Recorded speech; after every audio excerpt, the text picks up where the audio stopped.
It might just be one win. It might just be one win, a big win, but a win nonetheless. But some promising trends for the Orlando Magic, plus a look inside what playing with the pass maybe actually means. We're still so early in the season. It's hard to do anything more than look at some trends. It's time for another episode of Locked On Magic.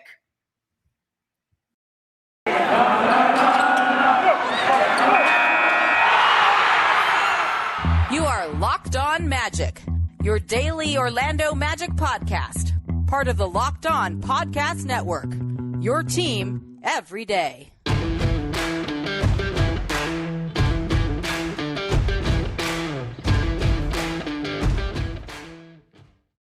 And you are indeed Locked On Magic. Today is November 9th, 2021. My name is Phil Prosperike. I'm the site expert and editor over at OrlandoMagicDaily.com. Of course, follow me on Twitter at PhilipRR_OMD.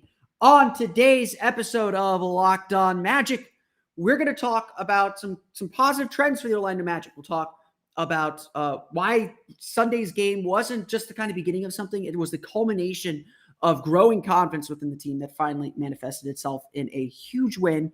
We'll talk about some positive trends with the Magic's three-point shooting. I know there's some bad three-point shooting games in the middle of there, but we'll talk a little bit about what direction the Magic's three-point shooting is going. And we'll talk about how the Magic are beginning to play with the pass and what some of the passing numbers might mean a little bit. We'll get into all that coming up here in just a moment. But first, we do want to thank you for making Locked On Magic part of your day every day, whether we're your first listen, whether we're your workout listen, whether we're your listen on the way home from work, whether we're your listen on the way to the game. We want to thank you for making Locked On Magic part of your day every day. We're free and available on all platforms as well as streaming on YouTube. Today's podcast is also brought to you by Rock Auto. Amazing selection, reliably low prices, all the parts your car will ever need. Visit rockauto.com and tell them Locked On sent you. So, we don't want to get too high.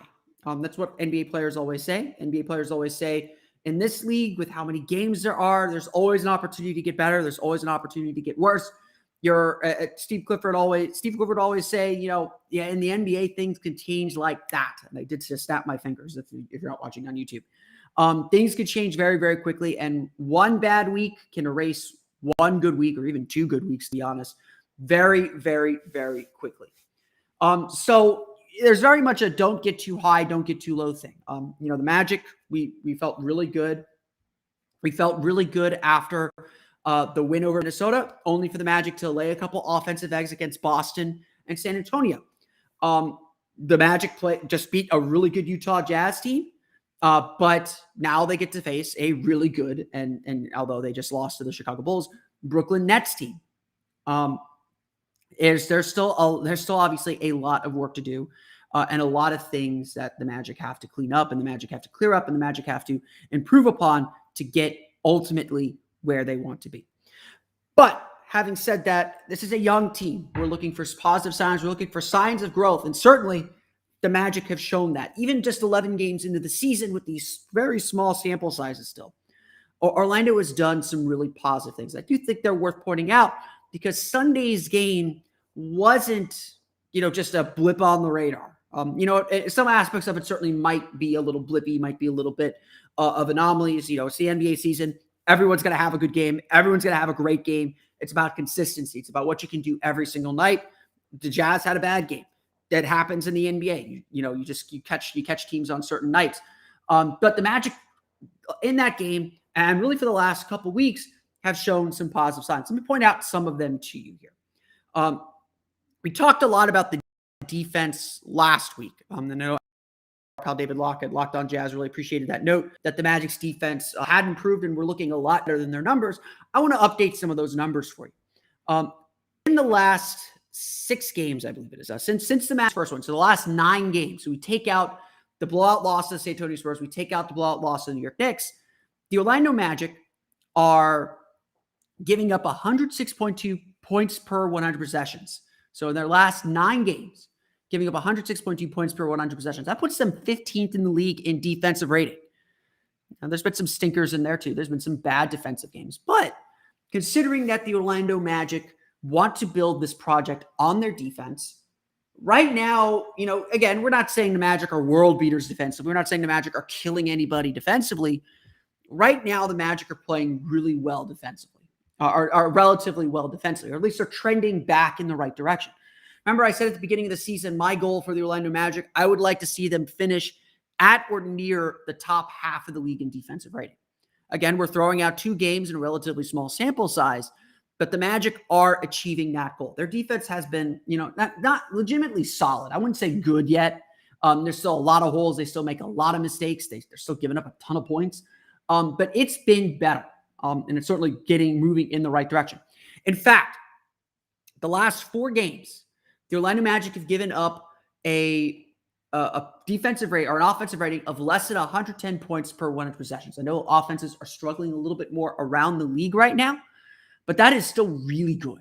You slip and have a bad defensive game every once in a while. And then the Magic will surely have one here coming up very, very, very soon. And, an angry Brooklyn team probably isn't the best team to play at this point. But Orlando's given up fewer than 110 points per 100 possessions in their last 4 games. The last time the Magic had a stretch like that was December 28th, 2019 to January 3rd, 2020. For those that are not spatially calendar aware, that was, Jonathan Isaac had his big injury, his first knee injury on January 1st, 2020. So the Magic are playing a level of defense that they haven't seen since before all this Jonathan Isaac injury mishmash. Now, imagine what happens when the Magic get Jonathan Isaac back, when Chuma Okeke is fully healthy, when Franz Wagner is more confident, when Jalen Suggs is more confident. There are really good defensive indicators for this team. Really good defensive indicators for this team. And really, again, we're throwing out 2 really bad games to start the season. I get that. As I said on Friday, the Magic's defensive defense is a lot better than their numbers. And I think they're really starting to show that. And again, you're looking at this team has really kind of found its groove defensively and found out what it wants to do defensively. Offensively, there's still a little bit of a mess. We're not going to deny that. They're still struggling a little bit on that end. They're still on the bottom 10, not bottom 5 anymore, but bottom 10 in the league. Again, when we throw up those bad games, they've still had some stinkers offensively. There's still work to do to get consistent offensively. We'll talk more about the shooting coming up here in a minute. But Orlando's still got work to do. And again, I think the biggest detriment to their defense right now has been their turnovers and their missed shots. It's hard to play defense in this league when you can't get set. And so, yes, there's a big connection between offense and defense in this league. But more than anything else, this win was necessary. I know there's not going to be many wins this season, but wins are important to solidify the culture, solidify the kind of team that the group wants to be, and solidify who they are, and solidify their identity and their buy-in to what the coach is preaching. Wins are necessary at all points of the season. It makes everyone feel a little bit better. Your mood is up when you win. No one likes to lose. You don't want players that like to lose. You don't want players that accept losing. Accept the challenge that losses create, but don't accept it as this is the way things are. You have to be continuing pushing and striving for wins. And the Magic have continued to do that. And I think that has also been really encouraging as they figure everything out. There's obviously an adjustment period on the way with some players coming back from injury, whether it's this month, whether it's next month. We all see it out on the horizon. But this group is really starting to kind of figure out its roles, figure out its rotations. We've really talked a lot about Jamahl Mosley and the rotations that he has played, and figure out how they all fit together and what they all need to do to win. Now, knowing that and doing that are 2 very different things. I'm not sitting here saying that the Magic are in great shape. They're 3-8. They're struggling in a lot of areas. But they got 2. They were 2-2 this week. That's a positive step forward in many ways. That is a positive step forward for a group like this. Now it's about continuing to build on these positive trends.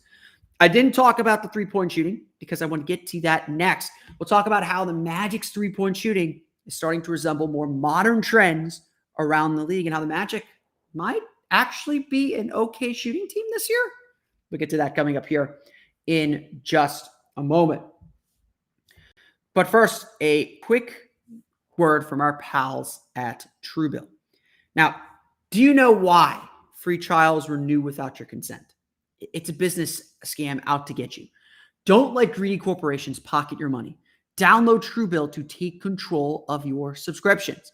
Truebill is the new app that helps you identify and stop paying for subscriptions you don't need, want, or simply forgot about. On average, people save up to $720 per year with Truebill. Because companies make subscriptions hard to cancel, Truebill makes it incredibly simple. Just link your accounts and Truebill will cancel your unwanted subscriptions in one tap. And your Truebill concierge is there when you need them to cancel unwanted subscriptions so you don't have to. Truebill has more than 2 million users and helped save them more than $100 million. That's 2 million users saving more than $100 million. Don't fall for subscription scams. Start canceling today at Truebill.com/LockedOnNBA. Go right now, Truebill.com/LockedOnNBA. It could save you thousands a year. Truebill.com/LockedOnNBA. Today's podcast also brought to you by your pals at PrizePicks. Look, daily fantasy is tough. I used to play some daily fantasy games, and I feel like I know my NBA. I know my guys. I'm not the best at fantasy, but I know what's going on in the league. But I kept finding myself losing, or just scrounging to get my money back. I feel like I know my stuff pretty well. I came to find out, my dad and I would play against each other. We played in the same games and compete against each other and compete against everyone else. We came to find out that it was always the same guys at the top of the list. And those guys would also have like 10, 15 entries. They'd be covering their bases. It'd be way too much for small-time players like me. It no longer became fun, and it was literally just me spending 15 minutes to throw away my $2, $3, $4, $5 or whatever I was spending per day on these daily fantasy games. We all want a daily fantasy that sets us up for success. And that's why you should check out PrizePicks. PrizePicks is daily fantasy made easy. If you've not checked it out yet, you're missing out. And I'm telling you, you're going to love this app. PrizePicks has the best NBA daily fantasy sports prop game on the market. PrizePicks offers more NBA props than any other daily fantasy sports prop operator and offers all the superstar players as well as bench players, only recording a handful of minutes each game. In this game, you're not competing against those experts and those professional daily fantasy players. It's you versus the over-under. It's that simple. PrizePicks offers any prop you can think of, from yardage to touchdowns, even interceptions thrown in football, to points, steals, whatever in basketball. All of our users, all of you guys that deposit and use the promo code will receive a 100% instant match up to $100 on your first deposit. Just be sure to use the promo code NBA. You pick 2 to 5 players and an over-under on their projections, and you can win up to 10 times on any entry. And it's just you versus projected numbers. No experts, no professional DFS players. PrizePicks allows mixed sports entries, so you can take the over on Cole Anthony's combined points and assists with the under on Kevin Durant's 3-point field goals. Definitely take that under, maybe. Use the award-winning app on both the App Store and Google Play. Entries can be made in 60 seconds or less. It's that easy. PrizePicks is safe and offers fast withdrawals. Don't hesitate today. Check out prizepicks.com. Use promo code NBA or go to your App Store and download the app today. PrizePicks is daily fantasy made easy. I love it, and I know you will too. Before we dive into the Magic's three-point shooting, I want to thank you all again for making Locked On Magic your first listen every day. We're free and available on all platforms. We're coming up close to 200 subscribers on the YouTube channel. I've been seeing that number creep up over the last few days. We do record our shows live. They are streaming live. I usually record them around 9:30, 10 a.m., usually without fail. So if you're watching on YouTube now, you can always leave a comment. I will answer your questions live on the air. We are going to do some YouTube exclusive content as well. So be sure to subscribe to the podcast, not only for your podcast feeds, but also subscribe on Locked On Magic for more exclusive Magic content. Trust me, I am always overflowing with Magic content. I don't know where to put it all, so I have a bunch of different places to put it. Check out Locked On Magic wherever you get podcasts in whatever format you want to download it today. So I want to talk about the Magic's three-point shooting. It has been long a sore subject here in Orlando, long a difficult thing for Magic fans to figure.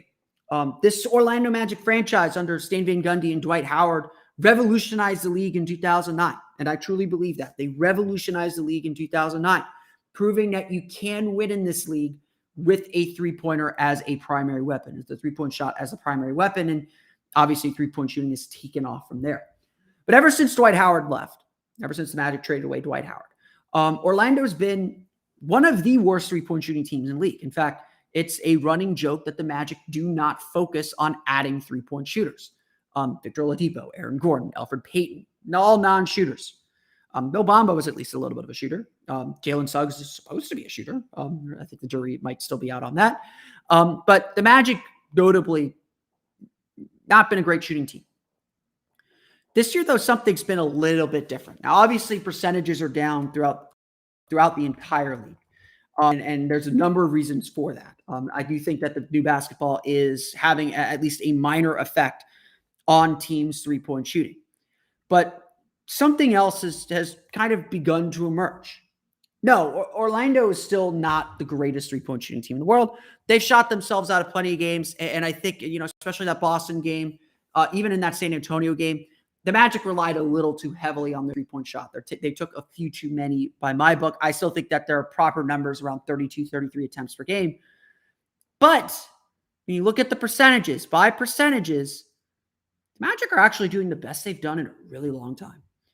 Orlando is making 34.7% of their three-pointers this year. That is 16th in the league. They finished 11th, notably in 2019. But other than that, they've been in the bottom 10 of the league, if not the bottom 5 of the league, in three-point shooting ever since Dwight Howard left. They're making 13.4 three-point field goals per game. That's 9th in the league. They make the 9th most three-point field goals per game in the entire league. And their attempts at 38.5 is 8th in the league. Suddenly, quite suddenly, this team has looked like a more modern offense.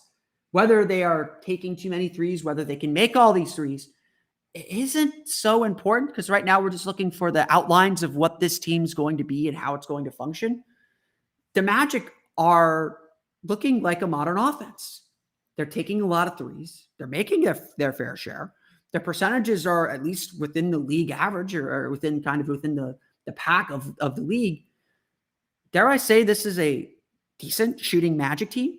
Obviously, Cole Anthony's been on a tear. He's shooting 40% from beyond the arc. Franz Wagner's a hair under 38 or 39% now. They've had guys who are hitting their shots. Yes, there have been some notable bad games. Terrence Ross is still not shooting the ball particularly well. There are notable bad games, and there's still a lot of work to do. But Orlando's getting the kind of three-point shots that you want and making them. The numbers that I ran, this was after the Minnesota game, I believe, or 4 days ago. That would have been. This would have been Friday. This would have been after the Boston game. Orlando is not just taking more three-pointers. They're getting high-quality three-pointers, the kind of three-pointers that modern offenses are supposed to make. Now, as of last week, the Magic had the largest jump in three-point rate in the league this year. They went from taking threes on 35.6% of their field goal attempts to 45.8%. They're taking a lot more threes. And like I said, I'd still like to see that number down a little bit, but this team significantly better. And so getting better 3 points. The Magic, as of 4 days ago, lead the league with 106 3-point attempts. The closest defender is 6 or more feet away. That is leading the league again. They made 39.2% of these shots, 11th in the league. So again, still need some improvement, but they are getting quality 3-pointers. 304 of the team's first 351 3-point attempts. Again, these stats, I researched these stats last week on Friday. 304 of the team's 351 3-point attempts, 86.7%, were considered open, with the closest defender at least 4 feet away by the NBA's defensive tracking metrics. Again, suggests that the Magic are effectively getting open shots. Now, whether this is the defense giving them those shots is certainly another question. There's certainly some context to go there. But Orlando's also doing something different with these 3-point shots. They're not just getting them. They're getting the good ones, the corner threes. Orlando was not a good team at getting corner threes last year. And the reason why corner threes are so important is the corners are the shortest 3-pointers on the court. It's a little bit more of a difficult shot because you don't have the backboard to help you out, but it's a shorter shot. And B, it's usually a sign that the ball is passing there. You don't just set up in the corner. You have to pass the ball to the corner. You have to get the ball there. And so it's usually a sign of ball movement. We'll talk a little bit more about ball movement coming up here in a moment. Last year, the Magic took only 16.2% of their 3-pointers from the corner. Not a good corner 3-point shooting team. As of Friday, or as before Friday's game, entering Friday's game, Orlando has taken 21.9% of its three-pointers from the corners. Let's put that in perspective. The Magic's ratio of corner three-pointers to their total three-point field goal attempts would be the highest for this team since 2016. They've not had a ratio that high since 2019, which notably is the only time that the Magic have had a winning record in the last decade. So again, the Magic are hitting three-pointers. They're not just hitting three-pointers, they're getting the good ones, the three-pointers that offenses in modern offenses are supposed to work for. Who's to say whether this will continue? Who's to say whether this is going to be a continuing trend or whether this is something that's just kind of an early season anomaly? We don't know the answer to those questions. But again, we're looking at trends early in the season.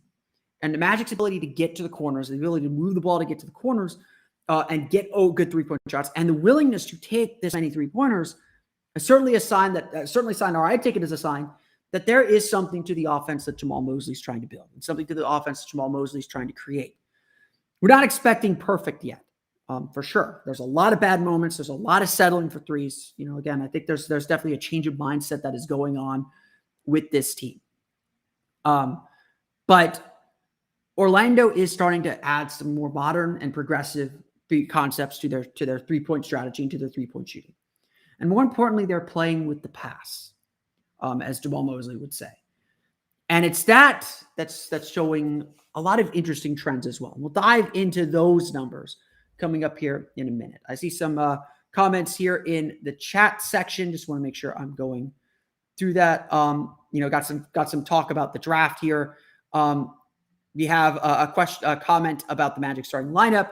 B-Mar says starting lineup needs to be Cole, RJ, Franz, Wendell, Mo right now. This is getting at that Jalen Suggs is struggling. I agree. RJ is earning more playing time. Watching Terrence Ross and Gary Harris. Gary Harris, although had a really good game Sunday, has been very, very frustrating. And the Magic, I do agree, need to find a way to get RJ Hampton more time. It's only going to get more complicated when Markelle Fultz comes back and when Michael Carter-Williams comes back. So there's definitely a lot of questions to answer. And again, RJ had a great game on Sunday. Jalen's doing fine. I think RJ is really beginning to embrace his role defensively, which is a really good sign. But Jalen's doing fine. The shot's going to come. I don't think you want to mess with the kid's confidence right now, mess with the kid's focus. Again, maybe you try and put some parameters, some bumpers on him, kind of narrow his role a little bit, narrow his focus and what he needs to be thinking about on the court. But Suggs' defense has been really good. I'm going to try and track those numbers down for you for tomorrow. Suggs' defense has been really good. So I don't know if I'm touching the starting lineup. I think what you do is you take Mo Bamba out and put Chuma Okeke in. But I think we're still a little premature there. I do think that starting lineup is still doing fine. They had a couple rough games, but they've started to come around. If you're watching on YouTube, you can ask a question away in the chat. I will clean those up and answer them before we exit the show. But we're going to talk more about the Magic's passing coming up here in just a moment. But first, a quick word from our pals at Rock Auto. With ever-increasing numbers of makes and models, it's now impossible for your local chain auto parts store to stock all the parts you need.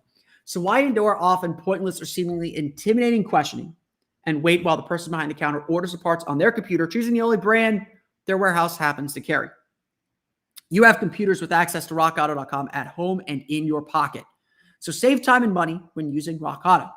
Rock Auto is a family business serving do-it-yourselfers for more than 20 years. Rock Auto prices are reliably low for every customer. You have everything you could need from brake parts, tail lamps, motor oil, and even new carpet. Go explore their easy-to-use website today to find the solution to your auto part needs. Go to rockauto.com right now and see all the parts available for your car or truck right locked on in their How Did You Hear About Us box so they know we sent you.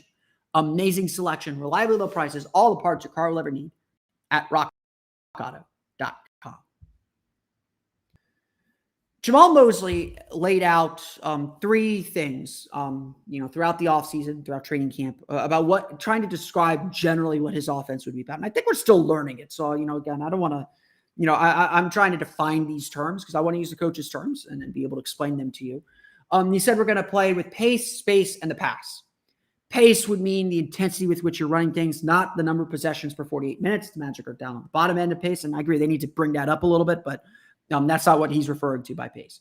Space is, spacing each other out, giving each other room so that you can kick it out to get open three-pointers. And obviously, we just talked about that.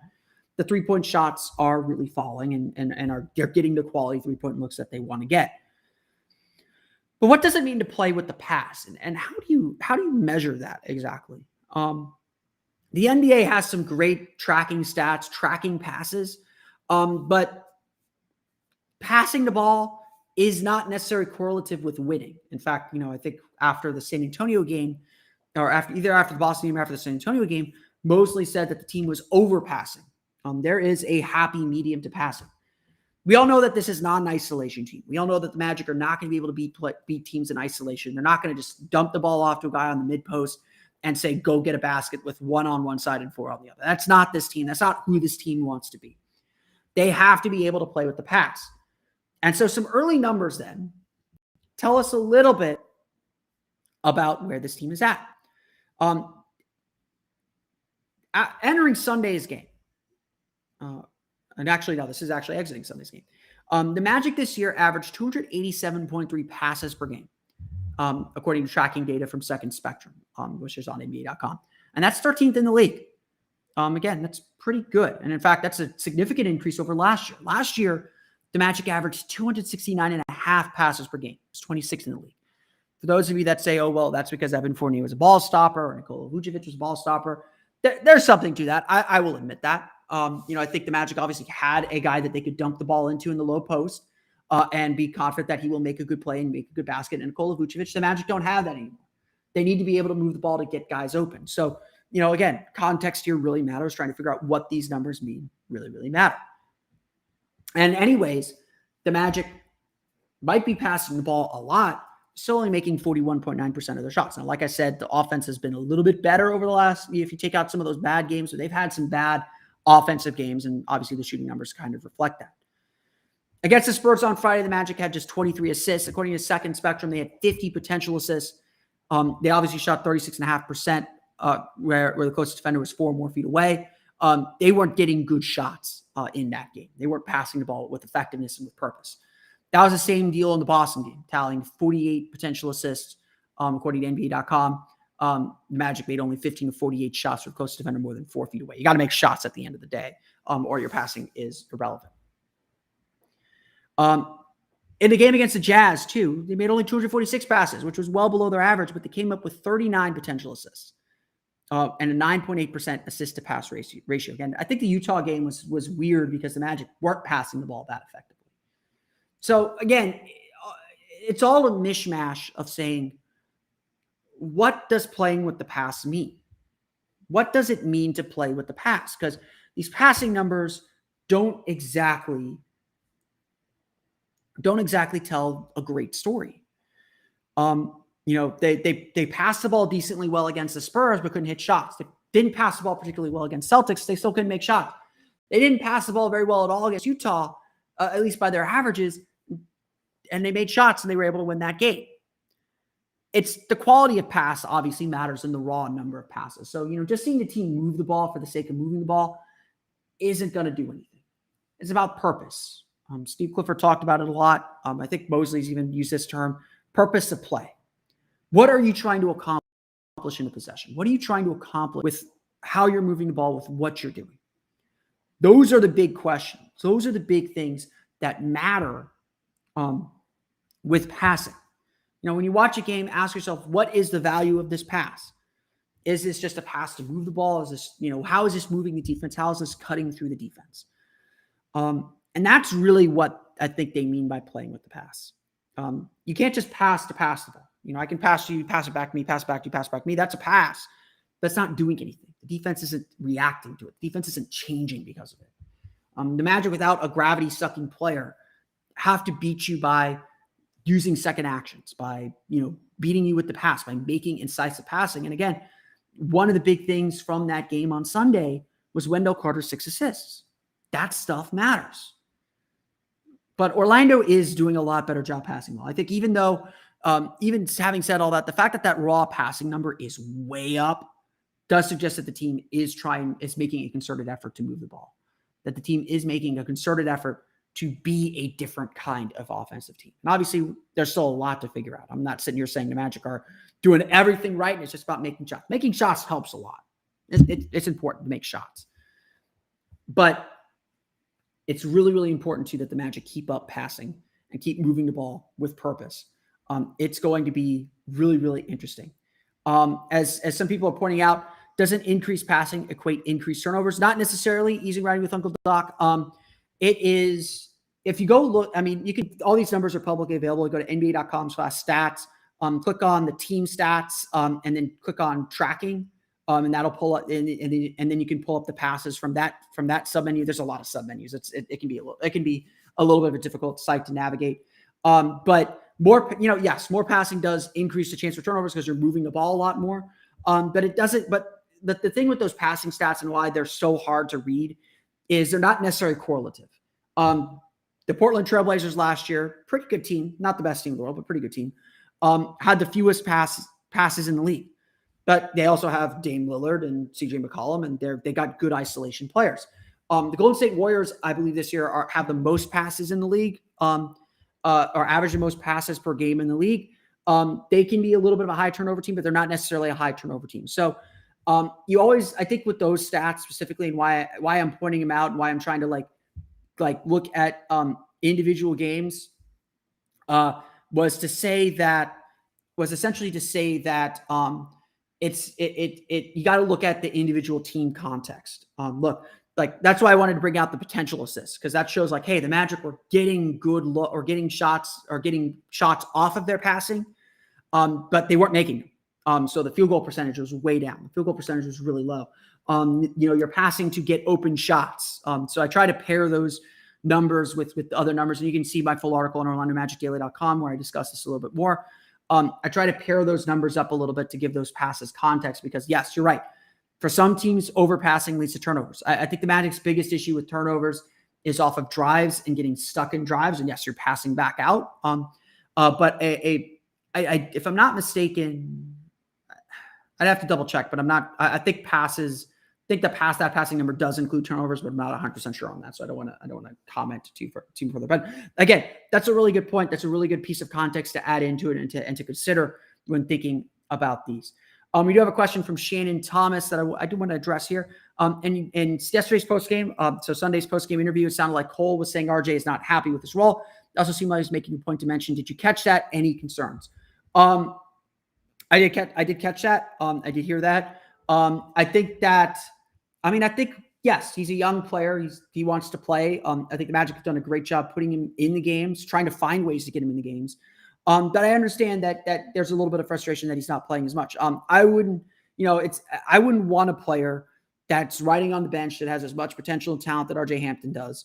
Honestly, I'd be upset if like Robin Lopez is a little is happy with where he is right now and not unhappy that he's not playing.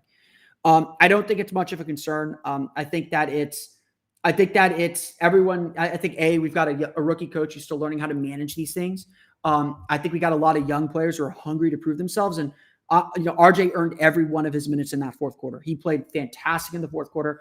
I think he's really beginning to understand his role and the role that he needs to play in order to get those minutes, in order to stay on the floor. It starts with his defense, which I think has been really good this year. It's just been pretty solid this year. I think he's really made some good strides defensively, and he stays committed on that end. He's going to play a little bit more.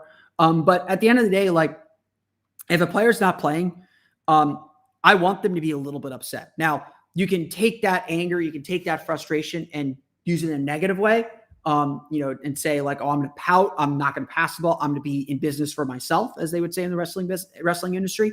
Or you can do it in a positive way. And that's to take it as a challenge to say, hey, every moment you give me, every moment that I'm on the floor, I'm going to prove that I should be playing more. RJ Hampton did that on Sunday. Mo Bamba, I think Jamahl Mosley told the story after the game that he was getting ready to put Mo Bamba back in, and Mo told Mosley, no, let this group ride.